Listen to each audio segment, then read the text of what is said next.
ఆఫ్ఘనిస్తాన్‌లో బాగ్రామ్ ఎయిర్‌పోర్ట్‌ని తిరిగి మాకిచ్చేయాలి అని ట్రంపు అదే తిక్క శంకరయ్య. ఈ తిక్క శంకరయ్య ఆఫ్ఘనిస్తాన్‌ని అదిరిస్తున్నాడు, బెదిరిస్తున్నాడు. ఈ ఆదరింపులకి, బెదిరింపులకి తల ఒగ్గకపోతే నీకు కూడా నీ దేశం మీద మేము దాడి చేస్తామని. ఒక్కసారి ఈ ట్రంప్ గతంలో జరిగింది కనుక అది జ్ఞాపకం చేసుకుంటే, ఎప్పుడైతే అమెరికా సైన్యాన్ని తాలిబన్లు తిప్పి తిప్పి తిప్పి తిప్పి కొట్టారో, వాళ్ళ కుక్కలు కూడా ఆ అమెరికా సైన్యాన్ని కరిచి పెట్టాయో, ఆ సంగతి అతనికి జ్ఞాపకం లేదనుకుంటాను. ఆఫ్ఘన్లు ధైర్యవంతులు, ఆఫ్ఘన్లు సాహసవంతులు, ఆఫ్ఘన్లు పోరాట పటిమ గలవాళ్ళు.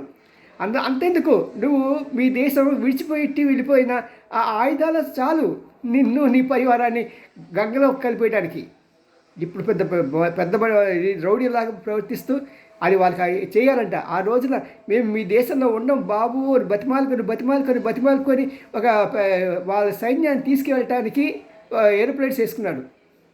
అది వాళ్ళ దయాదాక్షిణ్యం మీద. మిగతా పాపం చాలామంది ప్రజలు అక్కడ ఉన్నారు, అమెరికన్స్. వాళ్ళని మిమ్మల్ని మేము పట్టించుకోం, మీ చావు మీ చావండి అనే అమెరికా మనస్తత్వం ఆ రోజున బయట పెట్టారు. మాకు సంబంధం లేదు, అది మీరు చూసుకోవాల్సిందని. మరి అలాంటి దౌర్భాగ్యపు అమెరికా గురించి జనాలు ఎందుకో వెంటపడతారో అర్థం కాదు. సో అది వేరే విషయం. ఇప్పుడు ఈ యొక్క బాగ్రామ్ ఎయిర్పోర్ట్ని ఆఫ్ఘనిస్తాన్ ఇస్తుందా? ససేమిరా ఇవ్వదు. ఎందుకంటే వాళ్ళకి అమెరికాతోనూ ఇటు పాకిస్తాన్తోనూ చెడు సంబంధాలు ఉన్నాయి, అటు చేదు అనుభవాలు ఉన్నాయి.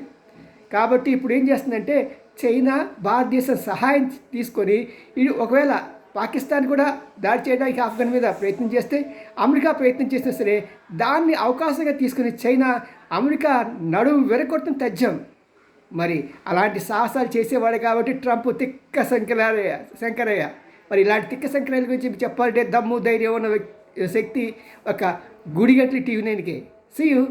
లైక్ చేయండి, షేర్ చేయండి, ఇంకా బాగుంది అనిపిస్తే సబ్స్క్రైబ్ చేయండి. See you.